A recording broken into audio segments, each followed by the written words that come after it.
Nega filtr qo'ymasdan ko'mir yoqmasmi?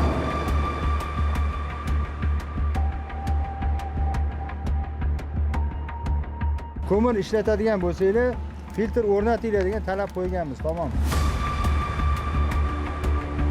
Ma'lumki, so'nggi kunlarda poytaxt va uning atrofidagi hududlarda havo sifati yomonlashgan edi, ammo tezkor chora-tadbirlar natijasida havo ifloslanishi birmuncha pasayganiga guvoh bo'lyapmiz. Lekin shunga qaramasdan ayrim bir fuqarolar ushbu holatga beparvolik bilan qarashmoqda. Mas'ul xodimlar tomonidan o'tkazilayotgan keng ko'lamli tungi reyd tadbirlar shu kabi holatlarni aniqlashga qaratilgan. Ma'lumot uchun birgina Toshkent viloyatining Zangiota, Qibray, Toshkent, Yuqori Chirchiq hamda Yangiyo'l tumanlarida 1633 ta issiqxona xo'jaligi o'rganilgan. Shundan 223 tasiga ma'muriy huquqbuzarlik to'g'risidagi bayonnoma rasmiylashtirilgan va 64 ta issiqxona faoliyati to'xtatilgan. Mana shunday tungi reyd tadbirlaridan yana biri Toshkent viloyatining Zangiota tumanida ham davom etmoqda va ko'rib turganingizdek, ortimda Ekologiya va iqlim o'zgarishi milliy qo'mitasi, huquqni muhofaza qiluvchi organlar va hamkor tashkilotlar vakillaridan 4 ta guruh tashkil etilmoqda va ularga reyd oldi tafsilotlar va ma'lumotlar berilmoqda.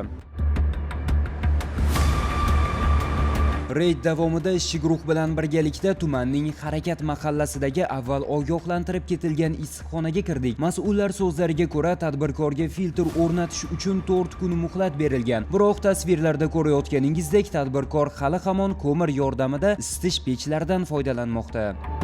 Isitish tizimi ko'mirdan mo'ljallangan bo'lib, u ko'mir yoqishda hech qanday filtrlar o'rnatmasdan ko'mir yoqqanligi bo'yicha aniqlandi. Huquqbuzarlarga nisbatan tegishli choralar rasmiylashtirildi. Olib borayotgan tadbirlardan xabarim bor.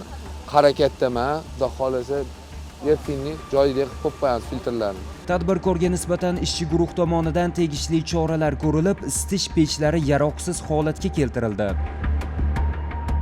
Navbatdagi manzil tumanning Navbahor mahallasi. Bu yerda ham yuqoridagi kabi holat. Bir necha kun oldin mas'ul xodimlar tomonidan ogohlantirilgan tadbirkor haligacha filtr o'rnatmagan. Aynan shu manzildagi fuqaroga bir necha bor ogohlantirilishiga qaramasdan bu fuqaro o'sha o'rnatilgan tartibda Davlat ekologik nazorat inspeksiyasi xodimlarini majburiy ko'rsatmasida belgilangan talablarga rioya etmasdan isitish pechlaridan, xo'p, teplitsadagi ekinlarni isitish uchun qo'lbola usulda yasalgan uskunadan foydalanib, ko'mir mahsulotini yoqib kelayotganligi aniqlandi. Ya'ni filtrlardan foydalanmasdan. Hozirgi kunda o'sha takroriy ravishda o'tkazilgan nazorat reyd tadbirida ushbu pechdan hali ham filtr o'rnatmasdan foydalanayotganligi holati aniqlanib, endigi navbat galdagi ishimiz buni to'liq tarmoqdan uzamiz.